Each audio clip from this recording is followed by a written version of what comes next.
राधे राधे। राधे ज्ञान सागर में आप सभी का स्वागत है। आइए ज्योतिष की श्रृंखला में आज हम चर्चा करते हैं ऐसे कौन कौन से जातक होंगे या फिर हमारे यहाँ कोई भी जातक जन्म लेता है तो जन्म लेते ही सर्वप्रथम कैसे ग्रह योग या फिर किस समय में उसका जन्म हुआ है, जीवन मोटे तौर पर कैसा रहेगा, अधिक संघर्ष रहेगा या फिर समय समय पर सफलताओं का स्वाद भी चखने को मिलेगा, यह मालूम करने के लिए पंचांग खोला जाता है। और पंचांग से शुरुआत में ही मोटे तौर पर उस जन्मकाल की स्थिति का विचार किया जाता है। तो हम लोग देखते हैं कि जन्मकाल के समय ऐसे कौन कौन से समय में जन्म लेने पर जीवन ज्यादा संघर्षमय रहेगा, उसके विषय में मैं आज आप लोगों को बताता हूँ। यदि अगर मान लीजिए जन्म के समय में ज्यादा अगर ग्रह योग अशुभ स्थिति में होंगे तो जीवन संघर्षपूर्ण रहता है। संक्रांति का जन्म हुआ हो या फिर सूर्य का संक्रांति का जन्म के समय में सूर्य की राशि परिवर्तन होने का समय होता है और ऐसे समय में सूर्य अंशात्मक रूप से कमजोर माने जाते हैं।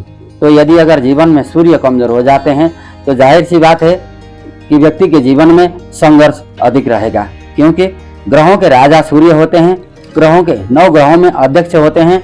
यदि अगर मान लीजिए अध्यक्ष ही कमजोर हो गया तो बाकी सारे 8 ग्रहों को अपनी मनमानी करने की छूट मिल जाती है। ऐसे में जीवन ज्यादा संघर्षपूर्ण बन जाता है।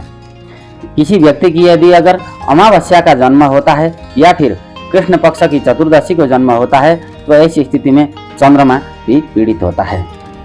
और चंद्रमा हमारे जीवन में सुख से संबंध रखता है और मन का भी कारक है। अति पीड़ित चंद्रमा होता है खास करके कृष्ण पक्ष की चतुर्दशी या फिर अमावस्या को जन्म होता है। तो यदि अगर कार्तिक महीने में जन्म हुआ है तो सूर्य नीच के होते हैं। ऐसे समय में नीच के सूर्य की स्थिति रहेगी तो भी जीवन संघर्षपूर्ण होता है।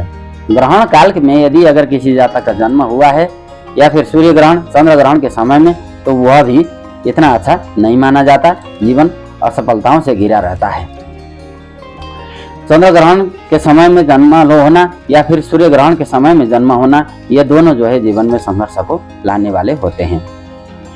शार्प शीर्ष में जन्म होना अर्थात मार्गशीर्ष महीना की अमावस्या में जन्म होना भी अच्छा नहीं माना जाता है। हालांकि किसी भी महीने की अमावस्या को जन्म होना अशुभ होता है, खास करके मार्गशीर्ष महीने की अमावस्या को जन्म को हम लोग ज्योतिष में शार्प शीर्ष कहते हैं। इसका भी विचार किया जाना चाहिए जैसे ही जातक जन्म होता है।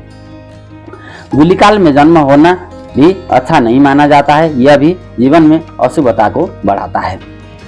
एक ही नक्षत्र या फिर एक ही लग्न में मान लीजिए घर में 2-3 बच्चे हैं या फिर परिवार के अधिक से अधिक सदस्यों का एक ही राशि हो, एक ही नक्षत्र हो तो भी इसको हम लोग अच्छा नहीं मानते हैं। और खास करके एक त्रिखल योग भी ज्योतिष में देखा जाता है, जिसमें कि 3 बहनों के बाद भाई का जन्म होना या फिर 3 भाइयों के बाद एक बहन का जन्म होना, ये भी जो है अच्छा नहीं माना जाता है। एक होता है क्रांति साम्य जन्म, जिस समय में सूर्य और चंद्रमा की क्रांति मध्य रेखा के उत्तर और दक्षिण में बराबर होता है। ऐसे समय में जन्म होना भी जीवन में अशुभता को लाता है। इस चीज का भी पंचांग के द्वारा पता चलता है, देखा जाना चाहिए। यमघंट योग, वैधित योग, गंडमूल या फिर गंडांत समय में जन्म होना भी जीवन में अशुभता को लाने वाला होता है। इसके अलावा हम लोग पंचांग से यह भी ज्ञात कर सकते हैं अशुभ नक्षत्र, अशुभ योग या फिर राहु काल या फिर अशुभ समय का जन्म भी जीवन में असफलताओं का द्योतक माना जाता है।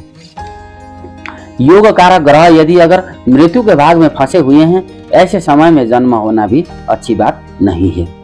अशुभ ग्रह यदि अगर बकरी होंगे तो भी जीवन असफलताएं ज्यादा उसमें जीवन में रहती हैं।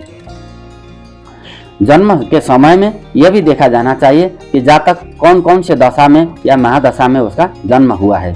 खास करके अशुभ ग्रहों की दशा महादशा में अंतरदशा में जन्म होता है। जन्म के समय में अशुभ ग्रहों की दशा महादशा अंतरदशा में जन्म होना भी यह बालक के जीवन के लिए अच्छा नहीं माना जाता है।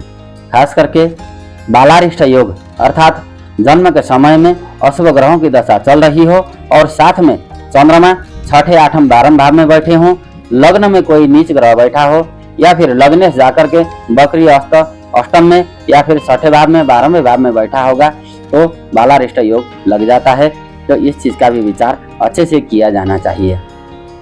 जब भी किसी के यहाँ कोई जातक पैदा होता है, बालक या फिर बालिका, तो उनका जन्म के तुरंत बाद किसी प्रबुद्ध ज्योतिषी को उनके जन्म समय का समय बतला करके पंचांग के द्वारा ये उपरोक्त कहे हुए बातों के ऊपर विचार किया जाना चाहिए। यदि अगर अशुभ स्थिति में पैदा हुआ है तो तात्कालिक ग्रह शांति और आयु को बढ़ाने के लिए और शारीरिक हृष्टता, पुष्टता और स्वास्थ्य वर्धन, आयु वर्धन के उपाय भी साथ में तत्काल किया जाना चाहिए, जिससे कि जीवन में आगे जाकर के कोई बड़ी समस्या न हो। राधे राधे।